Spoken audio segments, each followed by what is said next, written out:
Assalamualaikum warahmatullahi wabarakatuh. Alhamdulillahirabbil alamin wassalatu wassalamu ala asrofil anbiya'i wal mursalin wa ala alihi wa sahbihi ajmain. Amma ba'du.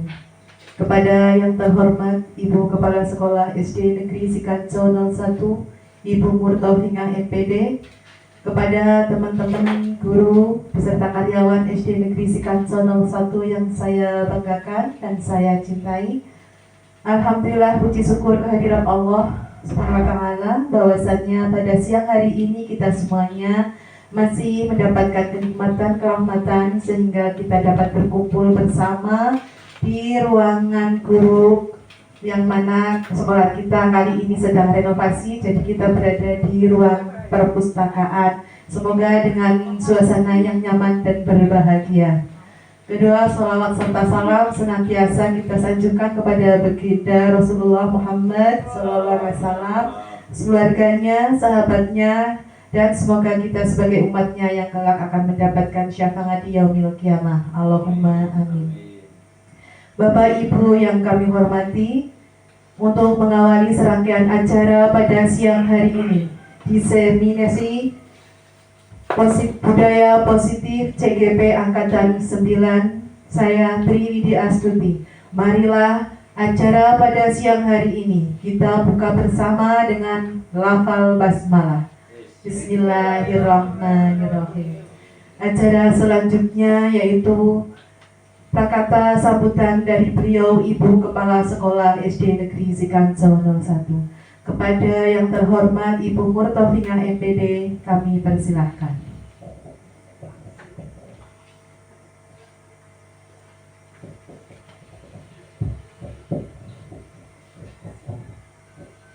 Terima kasih atas waktu yang diberikan kepada saya.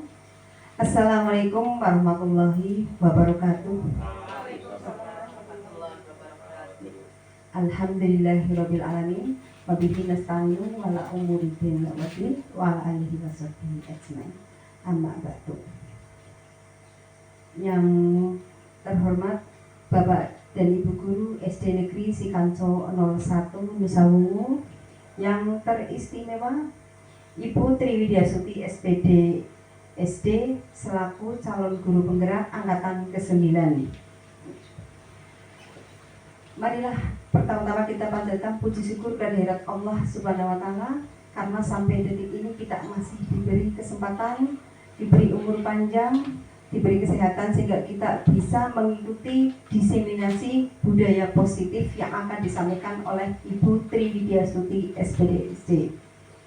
Yang kedua, salawat serta salam kita sampaikan kepada junjungan kita Nabi Agung Muhammad Sallallahu Alaihi Wasallam. Semoga kita mendapat syafaat di akhir nanti. Amin. Bapak Ibu yang berbahagia, pada kesempatan ini Ibu Triwidiasuti SPD akan menyampaikan diseminasi dengan judul budaya positif. Monggo yang kita sama-sama nanti mengikuti diseminasi ini dengan seksama. Mudah-mudahan ini nanti bisa bermanfaat bagi kita semuanya, bisa diterapkan di sekolah kita, sehingga bisa membawa kemajuan bagi pendidikan di SD Sikanco 01 yang kita cintai ini. Dan saya berharap ini Bu Triwidiasuti SPD khususnya yang sedang menjalani program guru penggerak angkatan ke-9 ini bisa menyelesaikan dengan baik, lulus dengan bagus, dan pada akhirnya bisa menerapkan semua ilmu yang diperoleh saat mengikuti CGP ya. Dan teman-teman yang lain ini Bapak Ibu guru yang belum mengikuti, mudah-mudahan nanti pada kesempatan berikutnya juga bisa menjadi guru penggerak. Yang terakhir dari saya, selamat melakukan diseminasi kepada Putri Widiasuti, dan untuk Bapak Ibu guru ya selamat mengikuti. Mudah-mudahan bermanfaat bagi kita semuanya. Akhir kali, wabillahi taufiq wal hidayah. Wassalamualaikum warahmatullahi wabarakatuh. Waalaikumsalam warahmatullahi wabarakatuh. Terima kasih kami haturkan kepada beliau Ibu Kepala Sekolah. Untuk selanjutnya yaitu demi lancarnya acara diseminasi budaya positif, kita alangkah baiknya berdoa terlebih dahulu. Doa bersama dipimpin oleh beliau Bapak Guru Agama SD Negeri Sikanco 01. Kepada Bapak Muhammad Abdullah SPD kami persilahkan.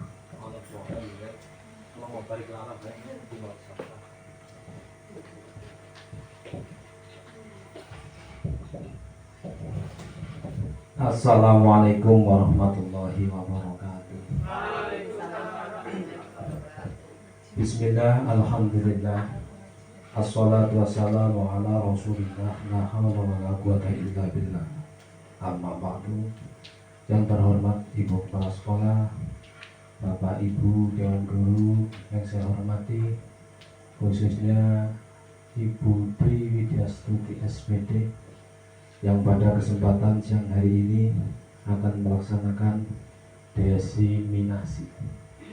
Mudah-mudahan nanti yang disampaikan lancar dan membawa manfaat berkah sesuai dengan perolehan target yang terbaik CGP Angkatan 9. Bu Guru ini luar biasa dan biasa di luar.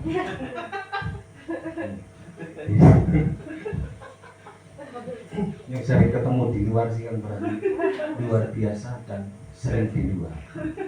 Untuk itu kita memberikan doa agar harapan-harapan beliau terkabulkan dan semua yang dicita-citakan diperoleh dengan penuh kemudahan. Amin. Al-Fatihah.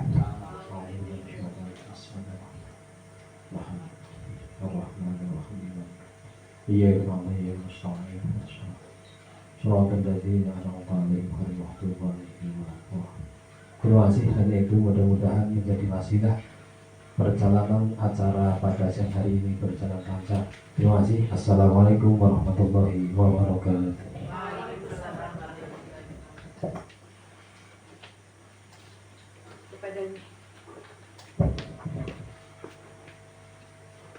Kepadanya kami sampaikan terima kasih. Bapak Ibu yang kami hormati, langsung saja acara selanjutnya yaitu acara inti diseminasi budaya positif yang mana akan dibawakan oleh saya sendiri, Tri Widyastuti SPD SD, calon guru penggerak angkatan ke-9 Kabupaten Cilacap.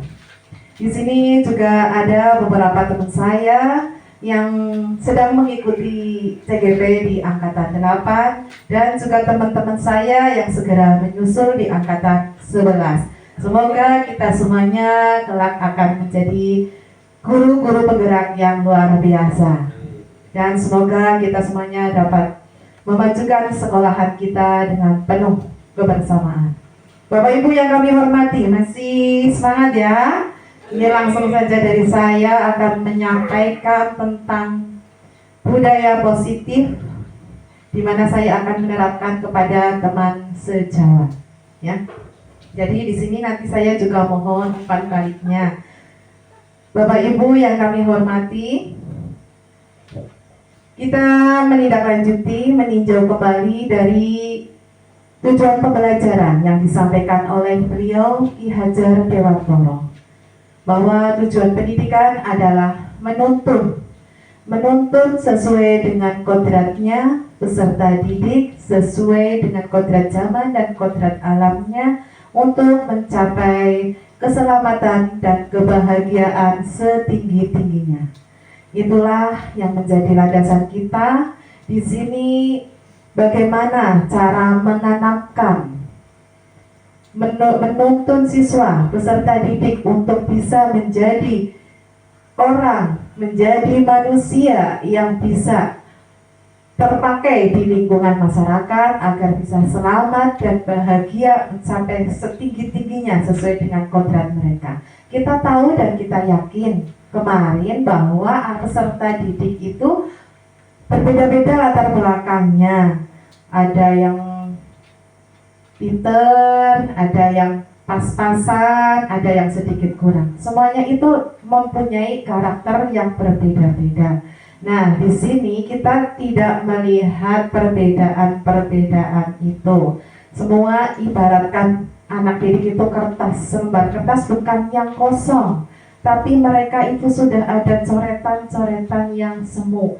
Tinggal kita sebagai seorang pendidik itu bagaimana menebalkan, ya, memantapkan apa yang sudah terkarakter pada diri peserta didik. Nah, kita diibaratkan sebagai seorang petani. Bapak Ibu guru semuanya di sini sebagai petani. Petani yang bercocok tanam padi di sawah. Nah, sawah itu sebagai sekolahan. Sedangkan padinya, benih-benih padi itu adalah peserta didiknya.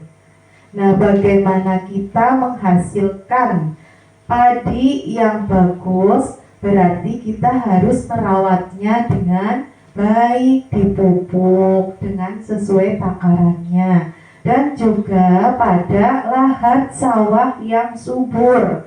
Nah, sawah yang subur ini ibaratnya sekolahan. Sekolahan kita yang setiap hari untuk belajar bersama anak-anak agar bisa menghasilkan peserta didik yang berkarakter. Jadi, di mana di lingkungan sekolah itu kita harus menciptakan lingkungan yang sehat. Nah, semuanya itu akan tercapai yaitu dengan cara budaya positif. Begitu ya Bapak Ibu? Halo. Hai. Hai. Halo, iya luar biasa sekali. Nah, pada budaya positif ini yaitu suatu keadaan, situasi yang sudah universal, kebiasaan-kebiasaan yang sudah diyakini secara universal untuk dilaksanakan dan diterapkan di lingkungan sekolah. Seperti yang sudah Bapak Ibu kalian semuanya laksanakan dengan putra-putrinya di sekolah. Saya sering melihat di sekolah kita ya, setiap kita baru hadir pasti anak-anak sudah siap menyapa dengan kita. Kita pun begitu dengan anak-anak. Setiap kali berjumpa pertama kita memang senyum. Kita sudah biasa menerapkan 5S. Senyum, salam, sapa, sopan, dan santun. Ya, tambah lagi tomat. Ya. Apa itu tomat?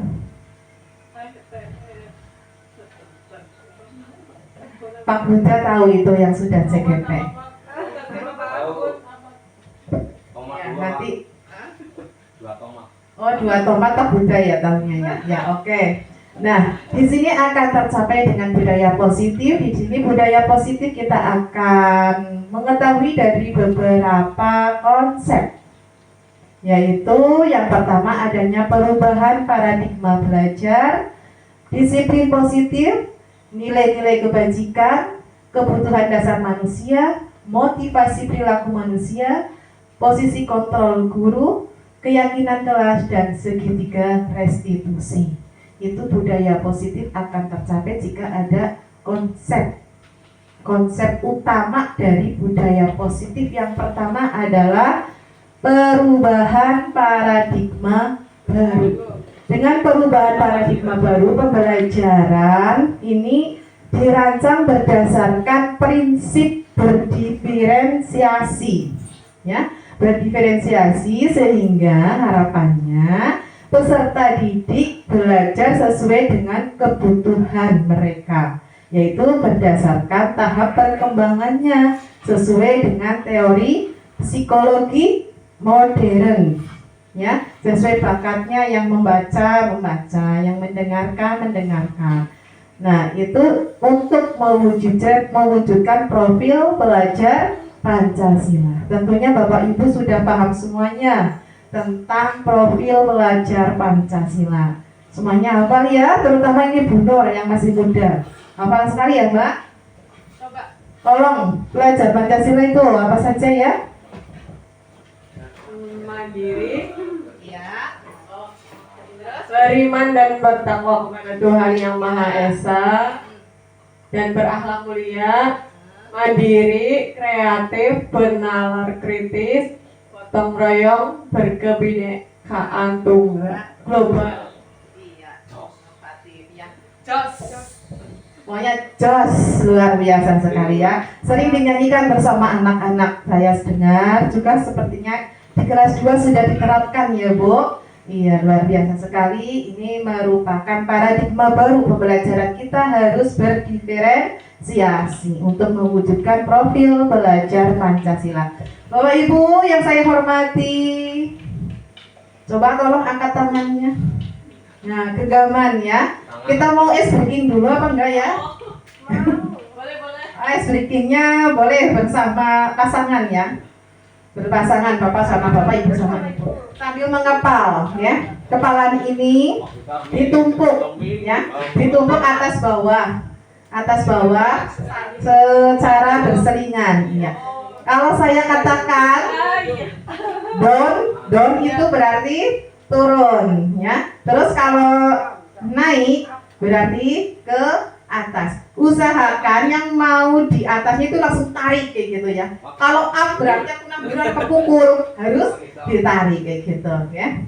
Kalau down berarti yang bawah siap-siap narik kayak gitu supaya tidak terpukul. Satu tangan apa dua tangan? Dua selang-seling ya.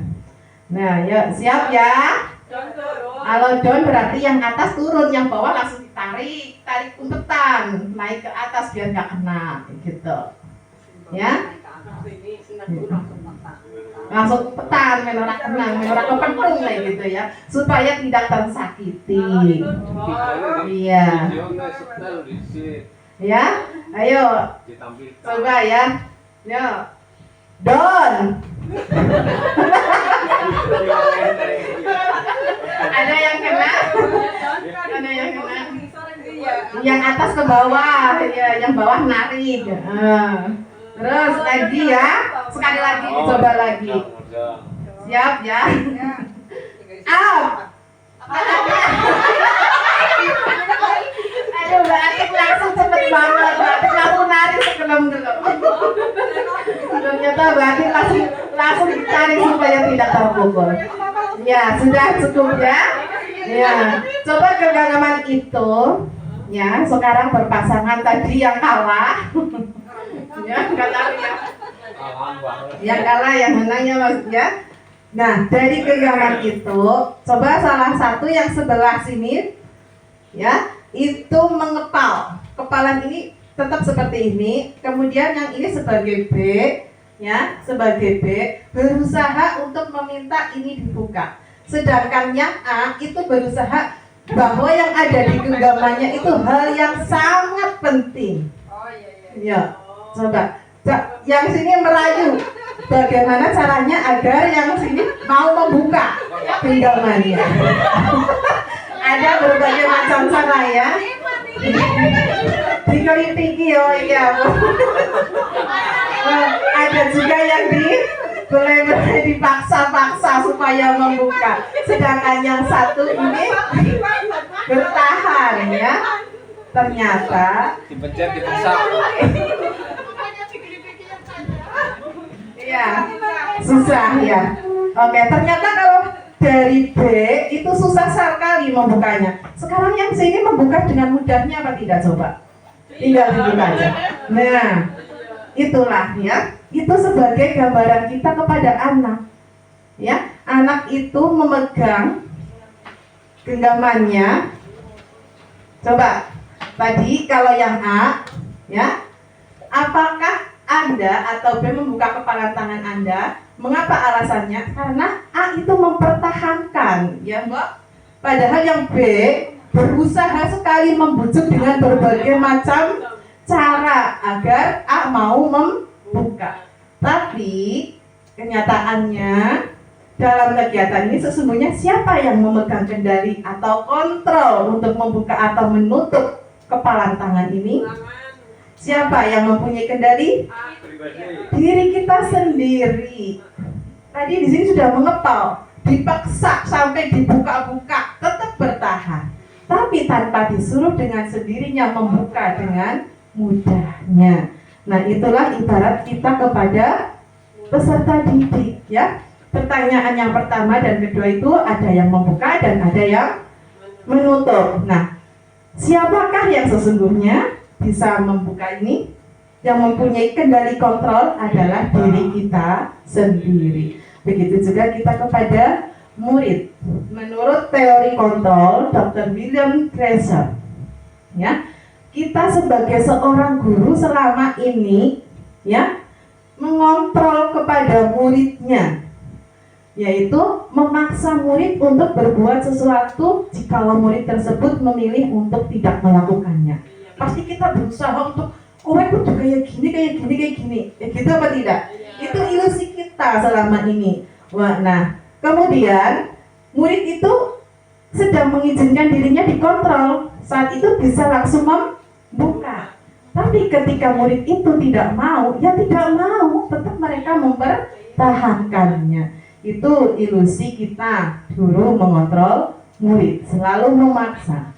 Kemudian ilusi kita bahwa semua penguatan positif efektif dan bermanfaat. Dulunya kita memberikan penguatan usaha. Tadi kita berusaha membuka kan? Usaha supaya anak mau seperti yang kita kehendaki. Itu sudah merupakan usaha kita selama ini. Ternyata usaha itu bagaimana? Ternyata usaha itu belum bisa membuat peserta didik menjadi tumbuh sesuai kodratnya. Kemudian ilusi yang ketiga bahwa kritik membuat orang merasa bersalah, dapat menguatkan karakter. Tak iya, kita paksa anaknya nggak mau, seolah-olah anak itu salah, nggak mau nurut sama kita. Nah, mereka mengembangkan dialog diri yang negatif. Kadang mereka berpikir, mengidentifikasi bahwa mereka melakukan perilaku ini karena seringkali guru itu suara yang halus. Jadi, aduh, bu guru begitu, saya nggak cocok, padahal itu kan seperti itu. Nah, itu anggapan kita menguatkan karakter anak, padahal tidak, gitu ya. Padahal kita sudah halus, sudah ini itu, tapi malah nanti timbulnya anak merasa bersalah. Gitu. Kemudian ilusi yang keempat yaitu orang dewasa memiliki hak untuk memaksa. Bahwa murid ya murid, aku guru ya guru, kudu dibuku dan ditiru. Itu ilusi kita selama ini. Ternyata itu tidak benar kita terapkan kepada anak didik. Apapun yang dilakukan itu sebuah kemajuan berdasarkan sebuah pengukuran kinerja. Nah, pada saat itu pula orang dewasa akan menyadari bahwa perilaku memaksa tidak akan efektif untuk jangka waktu yang panjang. Dan sebuah hubungan permusuhan akan terbentuk. Nanti anak akan merasa saya dipaksa. Akhirnya akan dendam. Ketika beliau menjadi tumbuh besar, aku besok akhirnya kayak gitu. Aku jadi pengajar besok seperti itu. Akhirnya tumbuh seperti itu. Nah, dari mengubah paradigma stimulus respon ke pendekatan teori kontrol tadi, menurut Stephen R. Covey mengatakan bahwa bila kita ingin membuat kemajuan perlahan, sedikit demi sedikit, ubahlah sikap atau perilaku Anda. Namun, bila kita ingin memperbaiki cara-cara utama kita, maka kita perlu mengubah kerangka acuan kita. Ubahlah bagaimana Anda melihat dunia, bagaimana Anda berpikir tentang manusia. Ubahlah paradigma Anda, skema pemahaman, penjelasan aspek-aspek tertentu tentang realitas. Nah, karena sekarang kita berdiferensiasi, ya, maka kita harus menerapkan berbagai macam teori kontrol. Okay? Nah, Bapak Ibu yang saya hormati, di sini teori kontrol itu akan mewujudkan pembelajaran yang berkreatif, ya. Dengan itu kita akan adanya disiplin, kreatif, beriman dan bertakwa sesuai dengan profil pelajar Pancasila. Nah, disiplin positif. Kenapa di sini kita disiplin positif, bukan hanya disiplin? Bapak Ibu tahu semuanya. Wah, kayak makanya rajin. Setiap hari berangkat gasik terus. Tapi mereka hanya apa? Karena tahu bahwa itu aturan. Jika tidak menepati aturan, berarti dia melanggar aturan.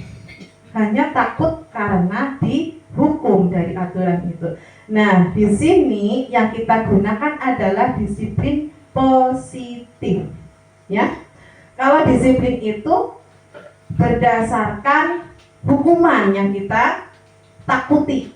Tapi kalau disiplin positif itu kita akan tumbuh dari dalam hati, kesadaran diri. Saya berangkat kasih karena ingin dicontoh oleh murid. Itu pun juga sama-sama masih diharapkan dari unsur eksternal, ya, ekstrinsik. Nah, kalau di dalam dari diri kita, saya berangkat kasih karena kewajiban saya, tanggung jawab saya. Itu disiplin yang positif, bukan sekedar disiplin yang menegakkan adanya hukuman atau ingin dipuji oleh banyak orang atau juga mengharap penghargaan atau imbalan. Maka yang di sini kita terapkan adalah disiplin positif. Seorang guru hendaknya memiliki tujuan untuk menciptakan murid yang memiliki disiplin diri yang berperilaku pada nilai-nilai kebajikan universal dan memiliki motivasi intrinsik untuk berperilaku ke arah yang lebih baik. Saya mau maju ke depan karena Bu Guru mengasih saya uang 1.000. Nah, itu juga belum intrinsik, belum dari kesadaran diri karena masih mengharapkan penghargaan. Itu masih disiplin, bukan disiplin positif. Ya. Nah, selain adanya disiplin, karakter, yaitu adanya nilai-nilai kebajikan. Nilai-nilai kebajikan adalah sifat-sifat positif manusia yang merupakan tujuan mulia yang ingin dicapai oleh setiap individu. Bapak Ibu tentunya di sini juga mempunyai tujuan, ya apa tidak? Mempunyai tujuan, aku ingin seperti ini. Aku ingin menciptakan anak seperti ini. Aku ingin membiasakan seperti ini. Itu mempunyai tujuan-tujuan, itu sudah merupakan nilai kebajikan. Dan nilai kebajikan itu sebaiknya disepakati bersama. Lepas dari adanya suku bangsa, lepas dari adanya perbedaan latar belakang, lepas dari perbedaan agama, semuanya itu kita sepakati dulu dengan anak didik.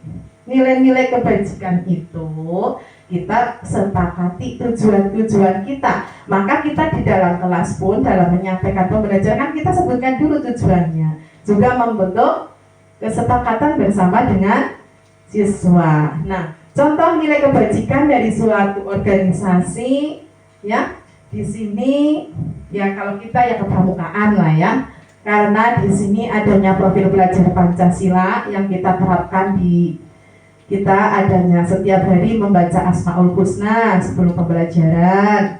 Terus ada lagi sholat berjamaah, ya, itu kan profil belajar Pancasila, beriman dan bertakwa, berakhlak mulia, ya. Nah, itulah nilai-nilai kebajikan dari suatu organisasi. Yang ini ada Ibu Primerier, menciptakan adanya toleransi, rasa hormat, integritas, ya. Terus ada lagi the seven essential virtues, ya. Ini menumbuhkan empati. Empati itu daya tarik, ya. Suara hati, kontrol diri, rasa hormat dan kebaikan, bertoleransi serta keadilan. Nah, Bapak Ibu yang kami hormati, di situ kita dalam menuntun peserta didik, ya, selain mempunyai tujuan, kita juga mempunyai kebutuhan sebagai manusia. Apa saja kebutuhan dasar manusia? Pak Guru Agama apal banget. Kebutuhan dasar manusia adalah kebutuhan dasar Iya. Kebutuhan dasar manusia itu merupakan segala sesuatu yang dilakukan untuk mendapatkan apa yang kita inginkan, ya. Segala tindakan dan usaha terbaik yang dilakukan bertujuan untuk memenuhi kebutuhan dasar kita sebagai manusia. Nah, di sini kebutuhan dasar manusia itu ada 5. Yang pertama yaitu apa? Kebutuhan. Iya, kebutuhan hidup, bertahan hidup. Coba, dalam kita menjadi manusia berbagai macam cara untuk mempertahankan hidup. Terutama kita butuh pangan, butuh sandang, butuh papan. Iya apa tidak? Semuanya itu untuk berlindung, berteduh, untuk kelangsungan hidup kita. Ya. Kemudian yang kedua yaitu adanya kasih sayang dan rasa diterima.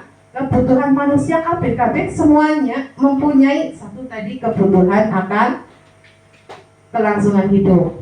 Nah, yang kedua itu kasih sayang dan rasa diterima, hubungan koneksi sosial. Kita diterima oleh orang lain. Kita mempunyai rasa dimiliki oleh orang lain.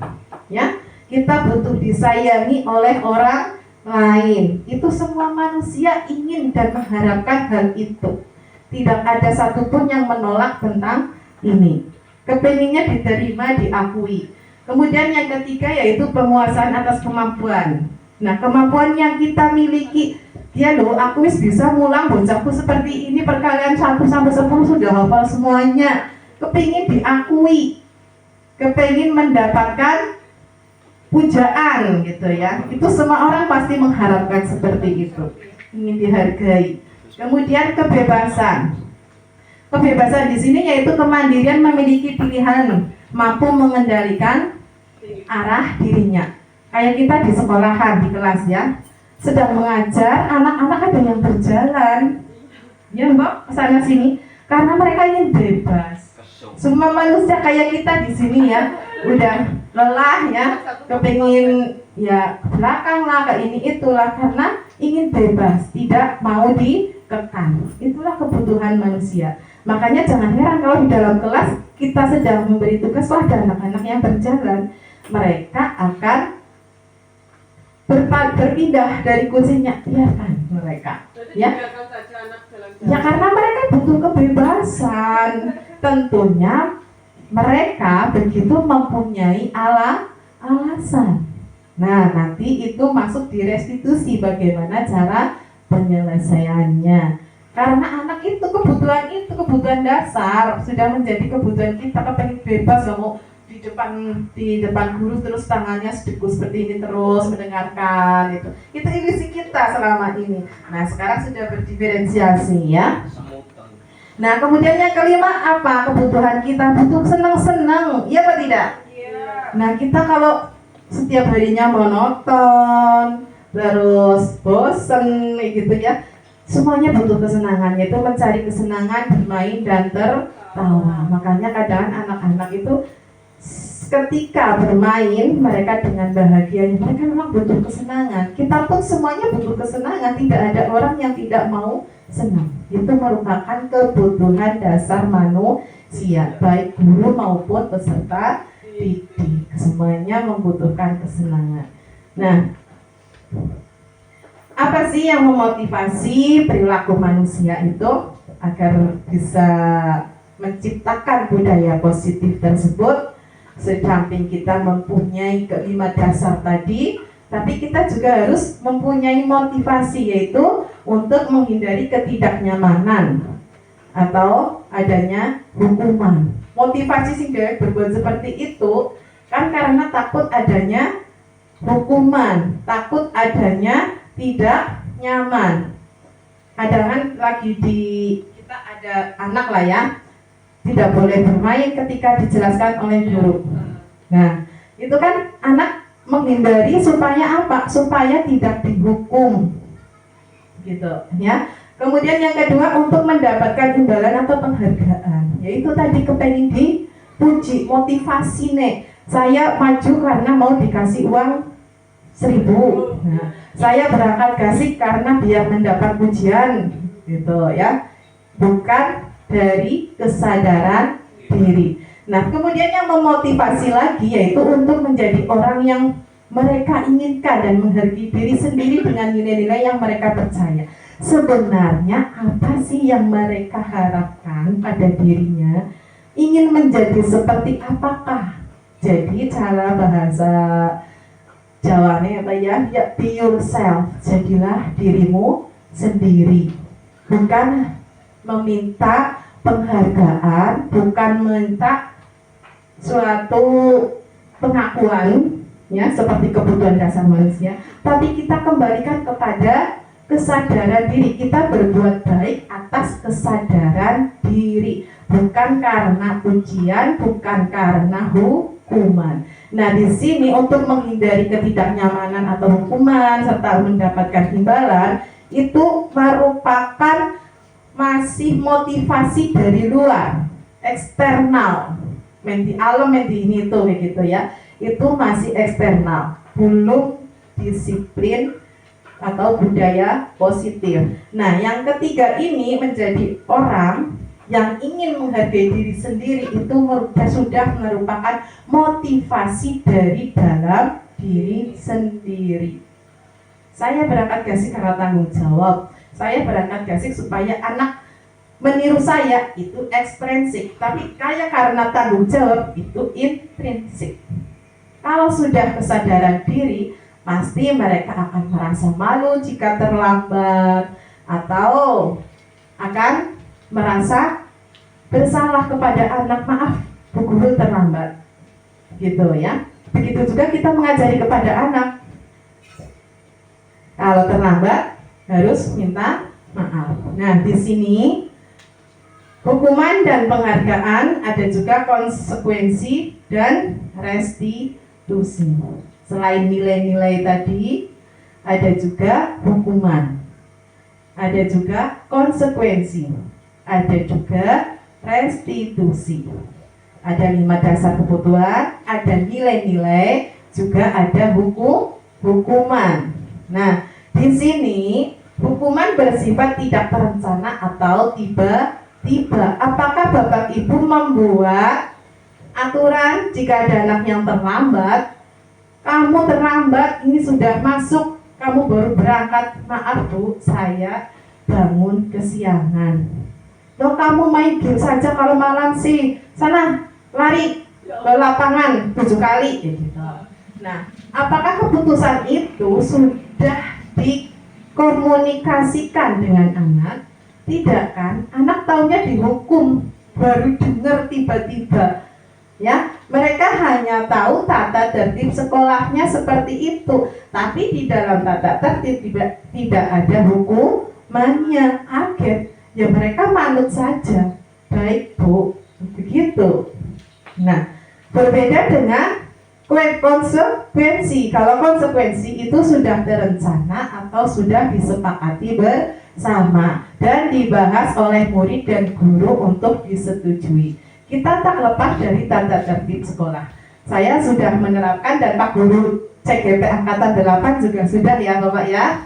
Iya.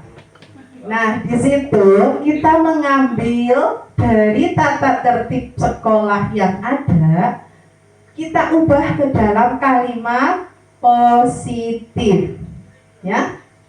Misalkan anak datang ke sekolahan 10 menit sebelum jam masuk. Nah, berarti kita ubah menjadi kalimat positif yang membangun kepada anak. Saya berangkat pukul 6.30. Itu seperti itu sudah merupakan kalimat positif yang muncul secara intrinsik. Nah, ini kita terapkan di sekolah, di kelas Bapak Ibu semuanya ya. Monggo untuk diterapkan, ini di kelas saya juga sudah saya terapkan, di kelasnya Pak Buda juga sudah ya. Monggo nanti CGP yang akan datang ya. Kalau besok sudah ikuti CGP sudah berjalan, tentunya akan lebih mulus. Ya, Bu Atik, Bu Atun, Bu Nur, besok untuk membuat kesepakatan kelas. Dari mana? Yaitu mengambil dari tata tertib sekolah. Dari tata tertib sekolah kita ubah menjadi kalimat positif. Dilarang membuang sampah sembarangan. Kita ubah kalimat positifnya. Buanglah. Iya, sudah pintar sekali ya. Buanglah sampah pada tempatnya. Begitu. Itu salah satunya ya. Nah, di kelas 5 saya juga sudah ada. Ini sebenarnya saya mau praktekkan tapi waktunya juga sudah mau habis ya. Itu terkait dengan konsekuensi. Ya, kalau di kelas 5 saya siswa pertama datang lebih awal pukul 6.30. Yang kedua doa sebelum dan sesudah pelajaran. Terus saat istirahat berada di luar kelas. Terus ada lagi mengerjakan tugas dari guru. Terus lagi bekerja sama. Terus lagi membuang sampah pada tempatnya. Itu sudah menjadi kesepakatan kelas 5. Nah, kesepakatan kelas itu nggak usah banyak-banyak lah, nggih. Tidak perlu banyak-banyak, yang penting anak itu mau melaksanakan dan mudah diingat tentunya. Akan mudah diingat oleh anak. Oh, ini sudah jadi kesepakatan saya seperti ini. Kalau kelasnya kotor atau saat istirahat, saat ada upacara, ada senam harus mengikuti. Itu kita sepakati bersama di kelas bersama anak. Jadi anak itu sudah betul-betul tahu bahwa itu kesepakatan bersama. Jika mereka melanggar tentunya ada sanksi tersendiri. Ya. Nah, selain itu tadi ada juga selain hukuman dan penghargaan serta konsekuensi dan restitusi, ada juga 5 posisi kontrol kita sebagai guru kepada anak. Ya. 5 posisi kontrol itu yaitu apa Pak Buddha? Tolong dibantu ya. Penghukum. Ada penghukum. Ya, di sini penghukum, guru sering sekali seperti itu. Ya, sebagai penghukum. Kita di sini mengambil contoh anak yang terlambat tadi ya. Kamu baru berangkat, iya. Saya bangun kesiangan. Loh, kenapa kesiangan? Tadi malam lupa tidurnya kemalaman mengerjakan PR, habis nonton pasar malam gitu ya, akhirnya bukunya yang ketinggalan, berangkatnya yang kesiangan. Ini sebagai penghukum, kamu sekarang hormat bendera selama jam bahasa Indonesia. Nah, kan dihukum hormat bendera. Nah, kemudian yang kedua, pembuat rasa bersalah. Pembuat rasa bersalah di sini itu membuat anak, aduh kamu terlambat lagi, seperti itu ya, seolah-olah anak itu salah. Iya ya, tadi saya sudah berjanji kok diulangi lagi gitu. Kemudian posisi kontrol yang ketiga yaitu sebagai teman. Ya, nanti akan diperjelas oleh Pak Buddha. Dari situ saya minta tolong. Kemudian yang keempat sebagai pemantau. Dan yang kelima adalah sebagai manajer, ya. Nah, kita dari 5 posisi guru ini, kira-kira kita berada di mana coba? Dan apakah kita sudah pernah melaksanakan semuanya ini? Tentunya kita sudah pernah melaksanakan semuanya ini ya. Nah, apalagi penghukum. Kalau penghukum sepertinya kita melihat saja dengan pelanggarannya ya. Paling kita yang menyuruh anak hormat atau berdiri di depan kelas. Nah, di sini penghukum kita sudah ada anti bullying ya. Usahakan kita jangan sampai menghukum karena sekarang sudah zamannya serba canggih. Ya, banyak kasus-kasus tentang penghukum. Dari kasus penghukum ini, coba saya minta Pak Buddha yang CGP ya untuk mencontohkan selaku penghukum. Nah, di situ ada contohnya ya. Harus dengan suara yang tinggi, mata melotot gitu ya. Coba tolong Bapak. Untuk penghukum biasanya kita nadanya itu nada tinggi dan amarga, kita memarahi siswa Pak ya, dengan kita menunjukkan raut emosi kita kepada anak bahwa kita sedang marah dan menghukum anak tersebut. Sebenarnya kayak, kamu tahu aturan sekolah itu apa? Nah, seperti itu dengan nada keras, kemudian juga makanya itu ya melotot seperti itu. Itu begitu ya. Itu sebagai penghukum bahwa kita nadanya tinggi dan mukanya marah kepada anak. Nah, dampak dari guru yang suka menghukum itu kemungkinan murid marah dan mendendam atau berasa agresif. Kapanane Pak Guru liwat, kapanane besok Pak Guru bal-balan bareng sliding kayak gitu. Itu akan timbul seperti itu jika kita sebagai kontrol penghukum. Kemudian di sini pembuat rasa bersalah. Pembuat rasa bersalah itu menggunakan keheningan yang membuat orang lain merasa tidak nyaman, merasa bersalah sekali atau rendah hati, jadi tidak percaya diri. Contohnya di sini saya contohkan, ibu sangat kecewa sekali dengan kamu. Sudah berapa kali kamu terlambat ke sekolah? Ya, nadanya lembut, tapi seolah kecewa sekali. Nanti ibu guru dimarahin oleh kepala sekolah, gitu. Ya, kita memarahinya dengan suara yang rendah, lembut, gitu. Nah, tapi dampak dari ini, posisi kita yang membuat rasa bersalah, murid akan merasa bersalah. Bersalah telah mengecewakan ibu atau bapak guru. Itu sebagai fungsi kontrol kita yang kedua. Kemudian fungsi kontrol kita sebagai teman. Ya, sebagai teman, pada posisi ini tidak akan menyakiti murid, namun tetap berupaya mengontrol murid melalui persuasi ajakan ya. Posisi teman ada guru bisa negatif ataupun positif. Nah, di sini contohnya ya, kamu terlambat lagi. Gimana sih? Sudah berjanji katanya nggak akan itu. Tolonglah, jangan begitu ya, nanti guru dimarahin kepala sekolah. Kayak gitu. Ya, sebagai teman, dan sekarang kamu nggak apa-apa, sekarang masuk ke kelas. Seolah kita kayak temennya gitu loh, kayak kepada temen. Nah, kita sering ya sama anak seperti temen, tapi itu justru akan membuat anak merasa kecewa jika kita tidak bisa membantu mereka. Ternyata kita salah ya, menganggap murid sebagai teman kita itu salah ya. Kamu terlambat terus, nanti malah daripada guru dimarahin sama kepala sekolah. Udah sekarang kayak kamu masuk, kayak gitu, gak apa-apa kayak gitu. Nah ya, membela, ya kan? Tapi akhirnya suatu saat anak akan merasa kecewa jika tidak dianggap sebagai temannya. Gitu. Kemudian yang keempat sebagai pemantau. Posisi pemantau berdasarkan pada peraturan-peraturan dan konsekuensi. Contohnya, di sini menanyakan alasannya, sudah menanyakan konsekuensinya. Kamu terlambat, kamu tahu ini jam berapa? Jam 7.15. Nah, kamu masuknya pukul berapa? Pukul 7. Itu disajikan data. Ya, pada pemantau itu harus datanya jelas. Ini sudah pukul berapa? 7.15. Kamu masuknya pukul berapa? Pukul 7. Nah, kan anak sudah tahu. Kamu sudah tahu ini melanggar. Iya, konsekuensi saya harus berangkat 6.30. Anak sudah tahu.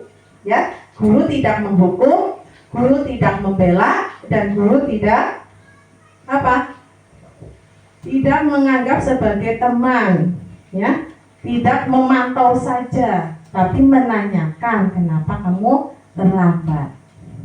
Nah, pada posisi kontrol yang kelima yaitu sebagai manajer, ya.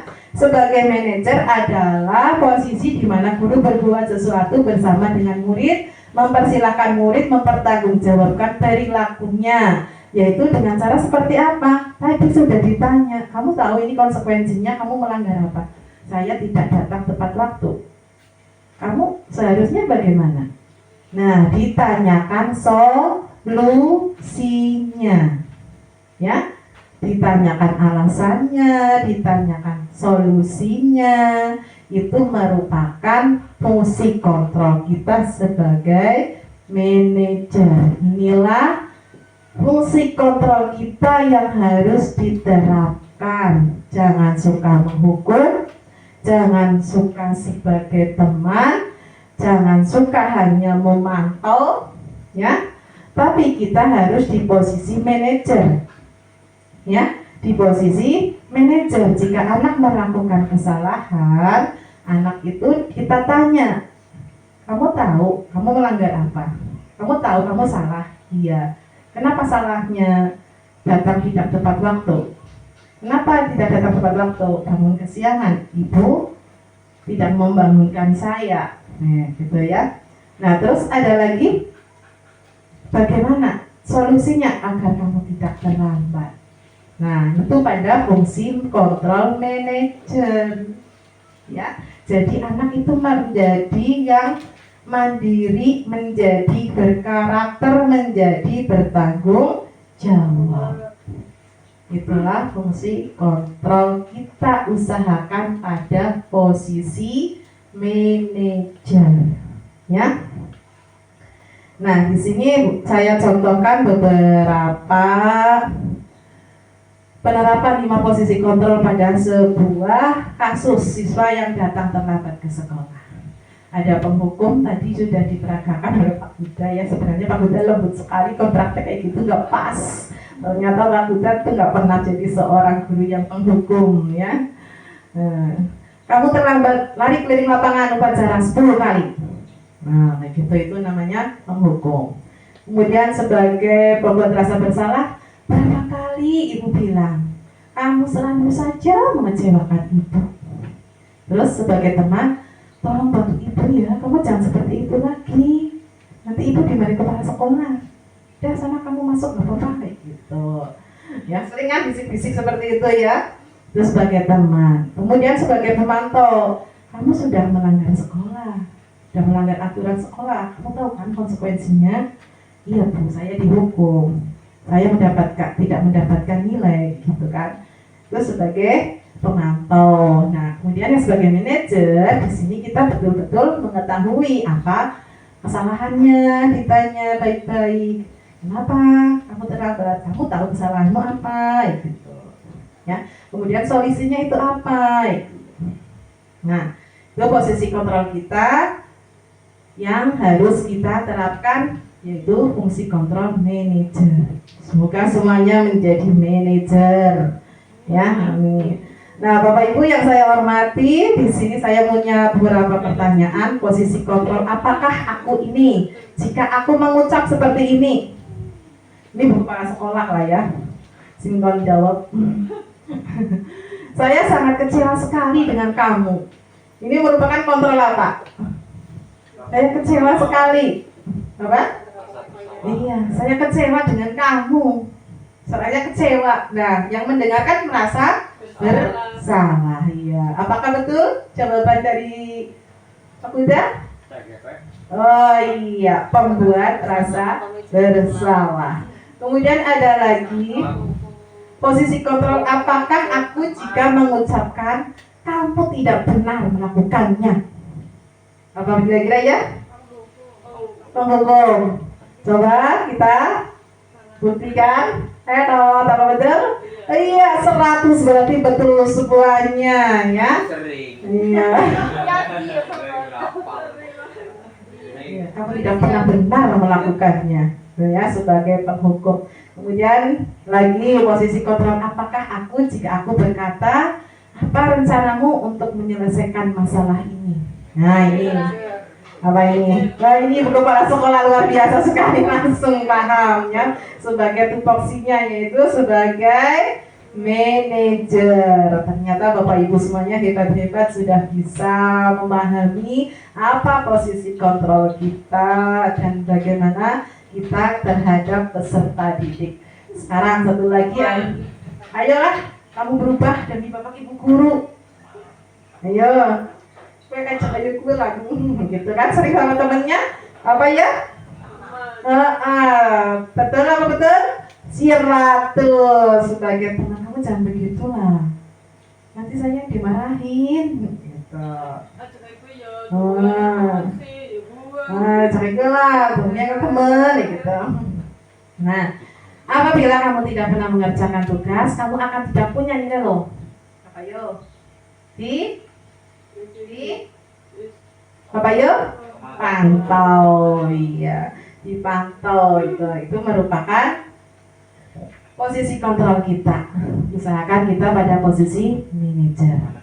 Kemudian Bapak Ibu untuk melaksanakan budaya positif itu dari kalimat-kalimat positif itu kita buat keyakinan kelas. Keyakinan kelas ini untuk melakukan tindakan, ya, sebelum kita berestitusi.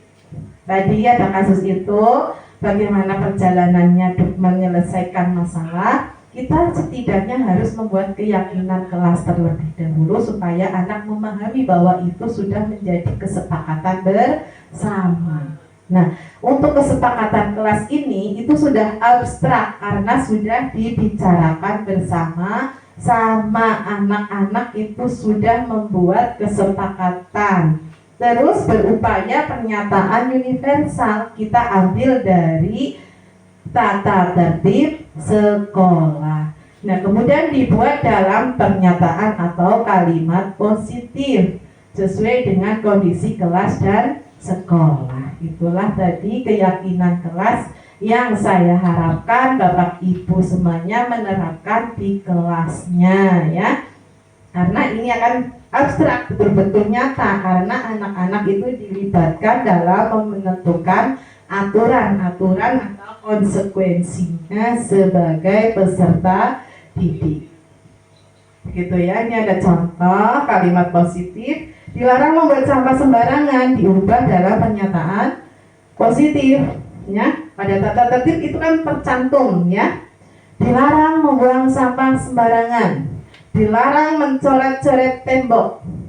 Nah, di sini perintahnya buang sampah pada tempatnya. Itu lebih positif dan lebih nyaman bagi anak-anak. Dilarang membuat berisik di kelas. Coba kalau dirubah menjadi bagaimana? Ini biasanya saat ujian, ya, apa? Harap tenang, ya, luar biasa sekali, ya. Nah, kenapa di sini disebut sebagai keyakinan kelas, bukan peraturan kelas, ya? Keyakinan kelas ya karena ini sudah timbul dari dalam diri siswa.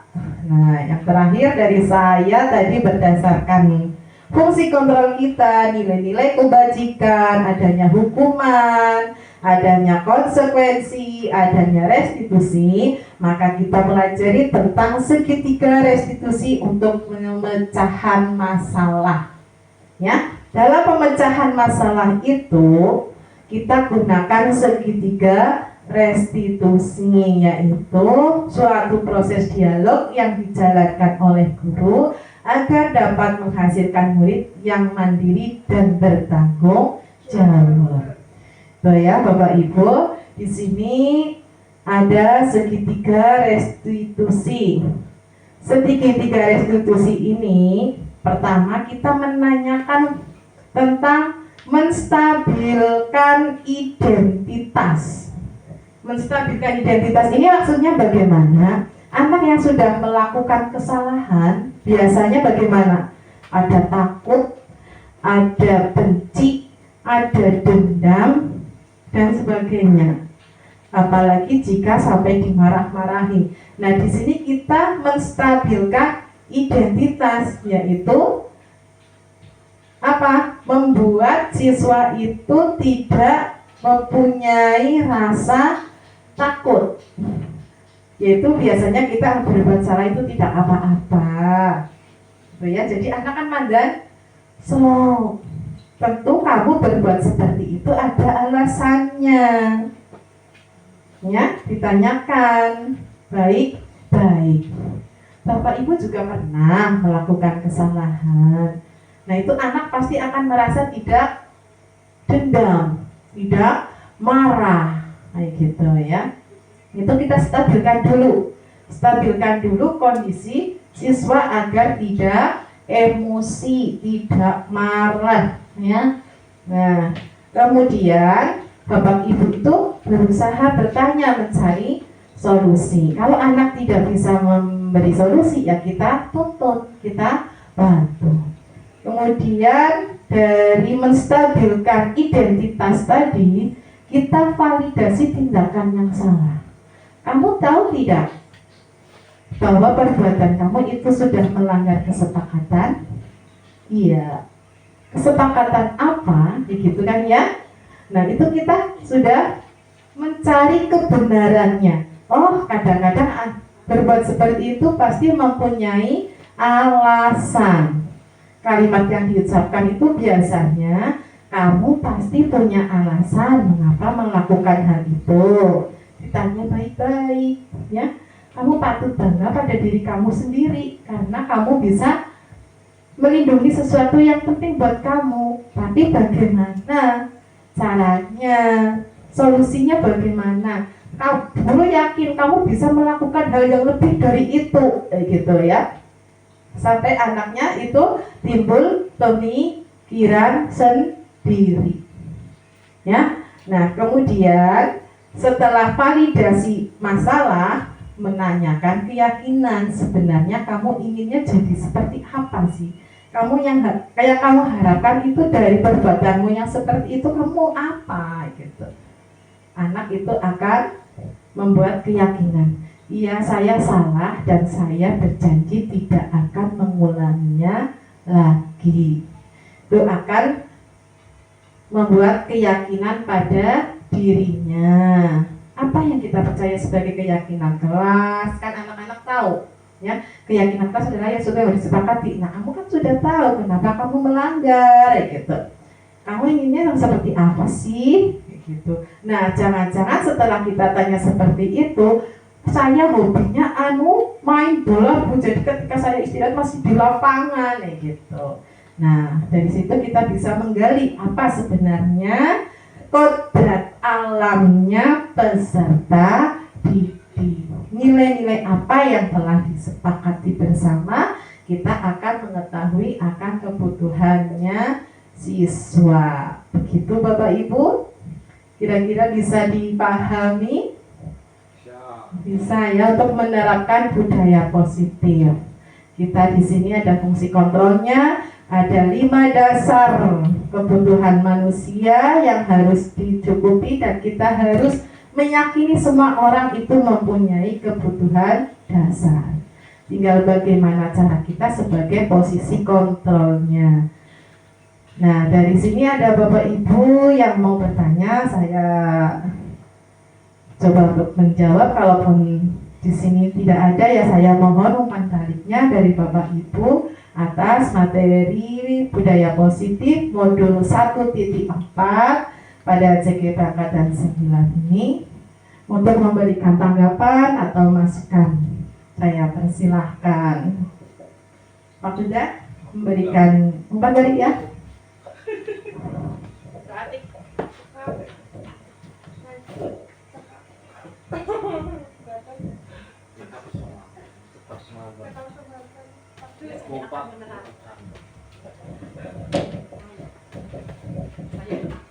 Assalamualaikum warahmatullahi wabarakatuh. Waalaikumsalam warahmatullahi wabarakatuh. Untuk pemaparan dari Ibu Triwidiastuti SPD itu sudah lebih dari cukup ya teman-teman. Sudah baik sekali dan satu persatu itu sudah diberi contoh dan mudah-mudahan teman-teman yang belum menerapkan itu segera menerapkan ya. Kalau bisa ya nanti seperti yang paling baik lah pokoknya ya. Kalau misalkan kayak yang pertama tadi misal contoh kita sebagai penghukum, saya bahkan nggak kadang ya sering melaksanakan di kelas, jujur ya Pak, iya karena ya apa ya manusiawi lah kalau menurut saya, namanya juga belajar begitu ya. Tapi iya mudah-mudahan ya nanti kedepannya lebih baik lagi seperti itu, seperti yang diharapkan oleh kita semua lah gitu. Ya karena masih proses belajar ya, harap maklum. Itu saja mungkin dari saya, sudah maksimal sekali nih Bu Triwidiastuti, mudah-mudahan sukses, Pak Huda juga sukses, kita semua yang belum juga mudah-mudahan segera mengikuti jejak beliau-beliau. Terima kasih. Wassalamualaikum warahmatullahi wabarakatuh. Waalaikumsalam warahmatullahi wabarakatuh. Oke, terima kasih sekali Ibu Atik yang sudah menyampaikan umpan baliknya. Dari Ibu Atun, Ibu Kepala Sekolah, monggo.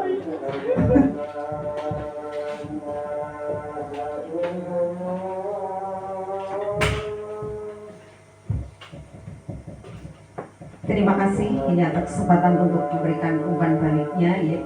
Ini paparan dari teman kita Putri Widiastuti SPD. Ini sudah sangat baik ya Pak Bu. Ya ini kita juga sudah cukup jelas ya. Silakan ya kita bersama-sama untuk menerapkan materi yang baru saja disampaikan oleh saudara Ibu Tuti Triwedastuti. Ya. Cukup sekian, Mbak. Makasih.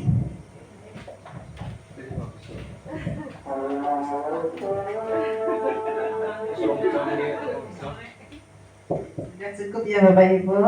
Oke, terima kasih dari saya ucapkan banyak terima kasih sekali atas waktu yang telah disempatkan oleh Bapak Ibu semuanya yang kali ini sudah berkenan mengikuti untuk diseminasi. Semoga ini banyak bermanfaat untuk masa depan kita semuanya dan untuk CGP yang sedang berjalan cepat lulus dapat bergerak, menggerakkan. Yang belum segera mendaftar dan yang sedang tahap 2 segera lulus mengikuti CGP ini.